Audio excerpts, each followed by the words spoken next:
Welcome back to another episode on Proven Power Cycles. For those of you who don't know me, my name is Eric and I am the tuner here at Proven Power Cycles. Thank you for joining us. We're going to keep doing these vlog things. People seem to be really enjoying the workload and seeing what's going on inside the shop. And it's been pretty exciting. So we'll just jump right into it. We have this Gen 6 ZX10r that we have in for a retune. We just got done knocking it out. It is towards the end of the day. So we did get done doing that, and admittedly, we have spent quite a bit of time today doing a little bit of cam degreeing here on our Gen 6 motor for the ZX10. Now, we're going to leave it all covered up. I'm going to put the covers back on before I leave today, but long story short, it's a little bit of a pain in the ass. So we're going through the motions on it, and we have learned quite a bit today. We've spent about 4 hours really going at it, besides all the distractions, phone calls, people, asking questions. Aside from all of that, we've been trying to get through this cam degree, and it's been a little bit of a challenge, and we're doing quite a bit of learning right now. And we need to have a few specialty tools made, and one of which is our piston stop. So the piston stop that we have from APE is too short. It's more designed for like Suzuki, Gixxers, older ZX10s, things like that. These new cylinder heads, they have a new depth, and it's deeper than the older motors. And what do I mean by that? It basically, the old piston stops here, and I'll kind of give you guys an idea. Here's what a piston stop looks like, okay? So what this tool does is it goes down inside the engine, and whenever you're trying to find your absolute true top dead center, this tooling helps you find that, right? And you guys can read up on it. I'm not going to go through this whole thing. It takes quite a while to go through it. But whenever you're trying to find your true top dead center, you're using this to find basically the equal parts, the equal distance between your forward rotation and your reverse rotation on when the piston hits this. And you do some math and you figure out what your true top dead center mark is going to be. So that's just like your foundation whenever you're degreeing camshafts in. Once you figure out your true top dead center, then you can degree your camshaft in. So right now, all we're trying to do is just figure out what the stock degree is so that we can start making our changes from there. The problem with that is that this little peepee is too short. We need it to be longer. So basically what we're doing is we're turning over the entire engine, and it ain't even hitting the stop. It's just rotating over and it's not even touching this. So we're gonna come up with a solution, and it's probably not gonna be the most professional one, because admittedly I need somebody with some lathe knowledge over here, and we don't have anybody off the top of our heads right now that we can call. We've contacted a few other people. They're in Florida, but we've contacted a few of them, and they gave us some good ideas. So we're going to try another solution, but we're not going to be able to do it today. But we're going to try to go at it here soon and revisit that and be able to go through it. So now we've kind of guesstimated to see, just getting a general idea. But admittedly, we've set it up 2-3 different times and trying to critique it just a little bit based on little measuring tools that we're trying to utilize in the shop. Again, just trying to get creative, but everything that we've thrown at it so far has not really gone anywhere. Hasn't given us any concrete numbers. So we're going to attempt this at a later date and time once we get the proper tooling, so that we can actually get our true top dead center, and then we can start doing the degree process. We do have a couple of gentlemen here that came all the way down from Massachusetts, and they got street tuned by Evan over at EJR. And we have a 2019 ZX10 with the Nardo Gray, beautiful, beautiful bikes, and a 2013 636 right here. Now we got both of them here with us. We got Rick and Corey. So Corey owns the 2013 636. Why don't you walk us through it real quick? What's done to it? So not too much. Basic setup. Lowered it a few inches. I got a tuned EJR like you said. Custom velocity stacks. Pretty much it. Full system. Nothing too much with it.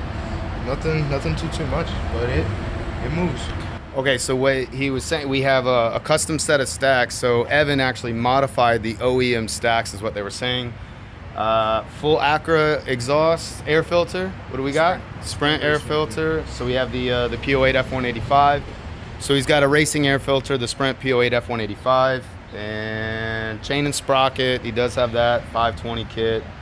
Stock gearing. Stock, okay, so stock gearing set up. Gearing stuff. And yeah, you know, it's clean, it's strapped. So it's strapped. He's got the Woolwich quick shifter, so he's got the race tools set up on it. It's a clean setup. Both these bikes are super, super clean. Very nice looking bikes. You see what, we're gonna throw this one on the dyno first. We're gonna see what this one lays out. Now, they're just here to test. Listen, we'll make this clear for all the internet people. So they're just here to test the bikes. They're not here for any kind of retuning or anything like that. They, like we said earlier, they live in Mass. They're down here on school, actually. Corey is. He's down here on school, and they just want to see how it's running in the Florida weather. And they also informed me that it has a newer motor in the 636, a 2018. And Evan, they did not tune it on the new motor. It was tuned on the old motor, so they're also wanting to see if there's any discrepancies in that right now. And go from there, you know, give the info to Evan, kind of just go from there. And next up, we got Rick. And we got Nardo Gray. This is one of my favorite ZX10s, I cannot deny it. And this thing's pretty dope, and he keeps it super clean. Rick, why don't you tell us a little bit about it?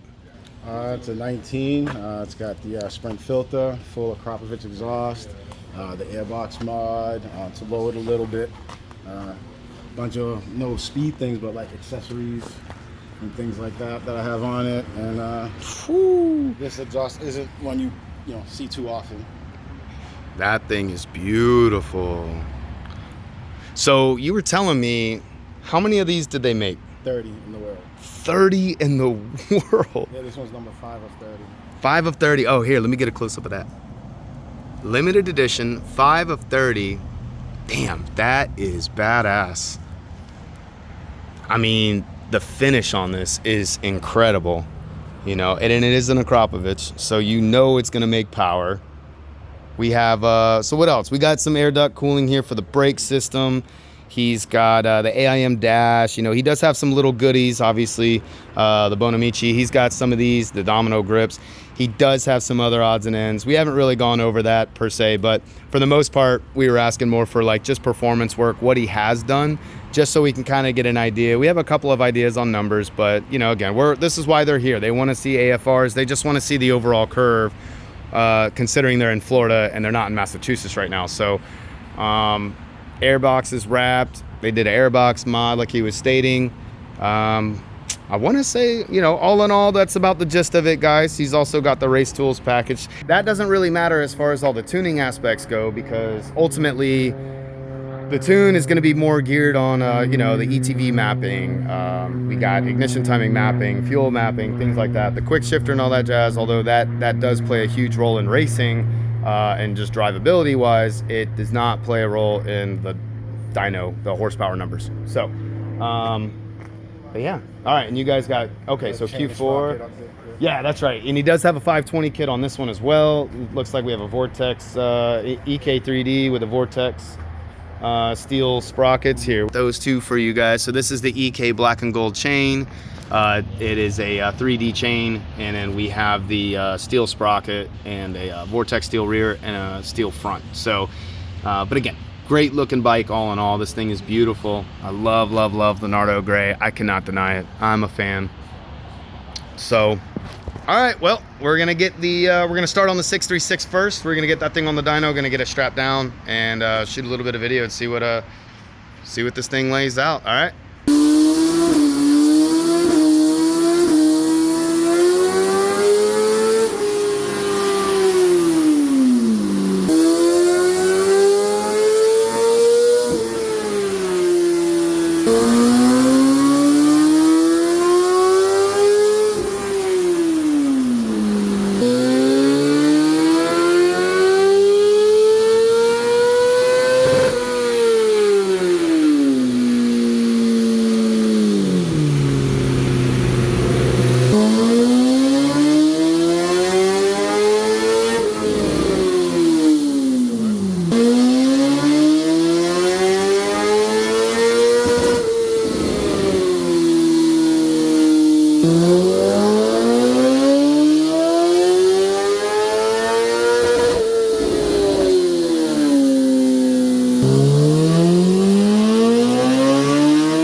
So we got a 2019 636. How many miles are on it? Just under 7,800. Just under 78. Wow. Yeah, that's, okay. Yeah, Low miles. I haven't been riding it as much as like it's so damn hot.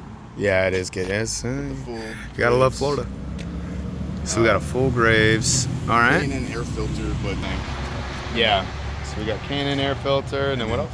Graves, or I'm sorry, rear sets. It's a GP shifter, so it's 1 up, 5 down. Okay. Just for when it gets on the dyno. It's like the light tech. I swear it's shorter because the distance between first and second to get into neutral is so much more small. So Really? Find your spot. Okay.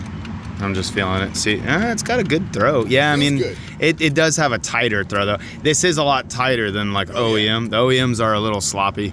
Yeah, no, it's definitely a little tighter. It's getting into neutral can be a little bit tricky, but I mean, otherwise it's nice. I like it. Okay. So is I love this this thing. the first bike you've ever gotten tuned? Yes. Okay, so I've been finding that out recently. The last couple of guys, they were like, I've never had a bike tuned. I'm like, what? Yeah, never had a bike tune. I mean, Okay. I only ever had the slip-on exhaust on it. Then I got the full exhaust, and it's not burning. The fuel mixture is not correct. I can smell unburned fuel. Backfires every once in a while. So how does it feel? Do you feel any kind of throttle lag? Yes. Or, okay. Yeah. So low end, especially in first gear, there's a little bit of 5 or 6 seconds. It'll kind of just stay where it is, and then it kind of exponentially just ramp Then up. pulls. Exactly. Yeah. The power delivery just doesn't seem very smooth low. I gotcha. Yeah. Yeah. That low going into mid is usually very laggy. Yes, yeah. And That's- so like yeah. on the track, I'm like, well, I'm not going to be in first gear because of that.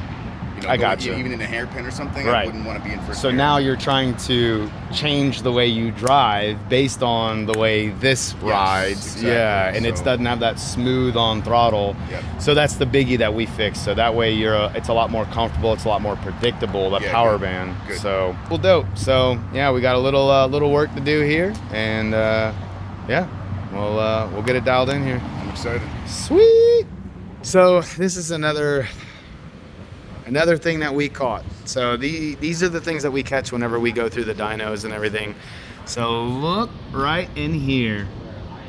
He is missing the wideband bung that is supposed to be in that exhaust.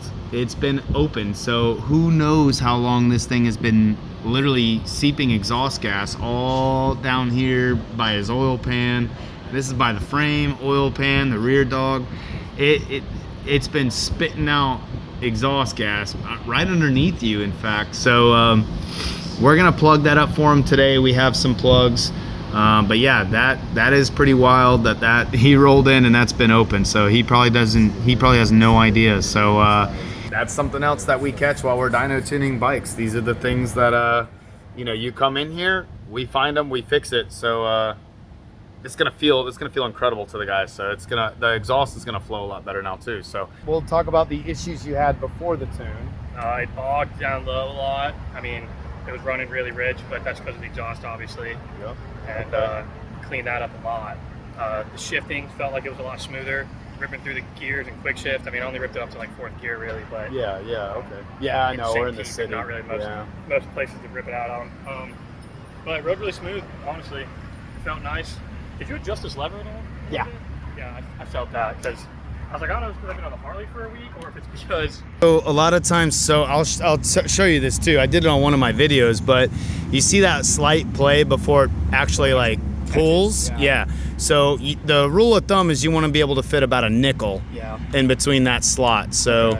I had Yeah. a lot looser before, I think. Yeah, which is okay. Looser is honestly, it's just gonna grab a little earlier. Yeah. Which that's okay. Really, a lot of mistakes that people make is they over tighten the shit out of that, so it never fully disengages the clutch. Gotcha. It's as if you're constantly slightly pulling the clutch in, but everyone thinks it's gonna make the clutch grab harder. I'm like, no, it's actually the exact opposite. Yeah. So, but yeah, I went through that. But yeah, dude, it's like a habit now. I just go through. And I'll adjust the clutch. Sometimes the throttle, if the throttles feel real sloppy, I'll adjust these. But yours is like on point. Yeah, this thing is beautiful. Definitely got a bit quieter, but I was expecting that. That's just a part of it. Yeah, this Maybe I'm just used to thing. it now. I don't know. It's such a pretty bike, dude. The R1-M is just Dude, that chain so you nice. showed me too, that you had on that bike in there, I'm definitely gonna get one of those. That thing is sweet. We just, the guy that just left, I don't know if you saw him, but I did. so we just ordered a set for him. He saw it and he was like, I want that. Yeah, no, it's subtle enough to where it's not like annoying. Yeah, It's man. really golden. Yeah, exactly. It's a subtle look, and then it just gives it that little pop, you know, Yeah. just that little accent, you know, and it goes really good with the forks. Yeah, 100%. It looks really good. That black and gold looks killer with Yeah, I love black and with gold. this. Also, to give a little bit of background information with this bike, we had a crazy issue with the stupid air filters. So we ordered a DNA and a Sprint for this, and both of them, I guess, were coming overseas, and we had issues with both orders. We actually had 2 different Sprints and a DNA. So all 3 places we had delays. It's almost like they were all getting it from the same ship, I feel like. But because literally almost the same day the DNA came in, the Sprint ones came in. I'm like, what the It all hell? worked out. So thankfully, his name is Josh, but thankfully he was very patient with us, honestly, and it went a long way because it was such a big delay that we weren't expecting. And anyway, I really appreciate it. What was it worth the wait? Yeah, man, you know, the bike's great, man. She's good. So at least and that's also, there. Eric stepped up and he started taking care of my other bike, which is my MT-09, which this one shop was just kind of giving me the runaround on it and trying to screw me, to be honest. And Eric gave me some honest advice, ran the bike for me, took care of it for me, and getting the right parts. So I appreciate that a ton too. So Yeah, of course. yeah, good shop over here, Proven Power. So Yeah, awesome. 100%. Well, we appreciate it, man, and thank you for swinging by today. Absolutely, I know you yeah. didn't have to, and I appreciate Yeah, you all the coming way by. back to the East Coast, but Yeah, so drove Josh 3.5 is from hours from the East Coast to Florida to come over here to Proven Power because I heard good things. So yeah, definitely take a peek over here. yeah, I appreciate it, man. Absolutely, I appreciate man. it. So, Absolutely. all right, guys. Well, there you have it.